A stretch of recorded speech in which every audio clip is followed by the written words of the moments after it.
échanger et à bâtir sur les connaissances qu'on a et les pratiques de chacun d'entre nous. Je mettrais peut-être 3 grandes catégories de nos discussions sur la question de l'accessibilité.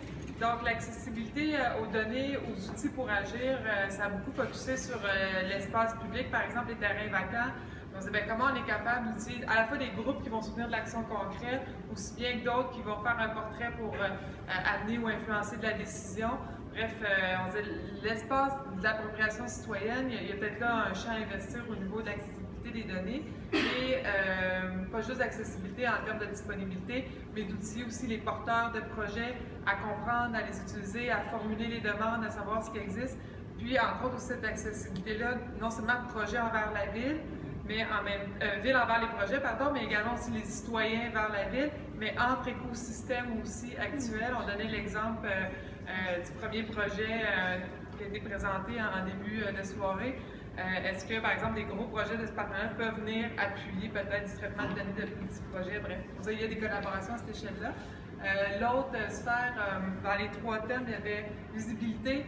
Il y a des petits projets citoyens qui gagneraient à avoir beaucoup de visibilité avec la plateforme Je fais Montréal, pardon, parce que certains gros projets ont déjà aussi des outils pour eux-mêmes faire leur visibilité. Donc, comment on peut avoir cette géométrie-là, si on peut dire, en fonction des projets, puis prendre en compte aussi qu'il y a beaucoup des projets citoyens dans l'espace de co-création sont menés par des bénévoles ou soutiennent l'action citoyenne très terrain. On prenait les Amis Sainte-Marie, ce sont des bénévoles, c'est certainement pas les groupes qui ont les outils pour faire des plateformes de whatever, marketing et compagnie. Donc, une sensibilité à ce niveau-là.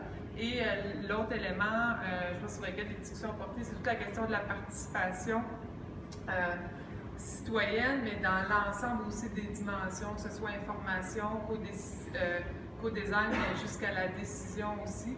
Puis qu'il y a peut-être là un espace, dans le fond, à investir avec Je fais Montréal, comment aussi on ouvre plus large que les leaders citoyens que nous sommes, mais les citoyens aussi montréalais, comment peuvent-ils participer au mouvement dans la ville? Je ne sais pas si mon groupe souhaite compléter les éléments à ce niveau-là. Je pense que ton groupe a l'air de dire bonne chose. Merci, mon groupe.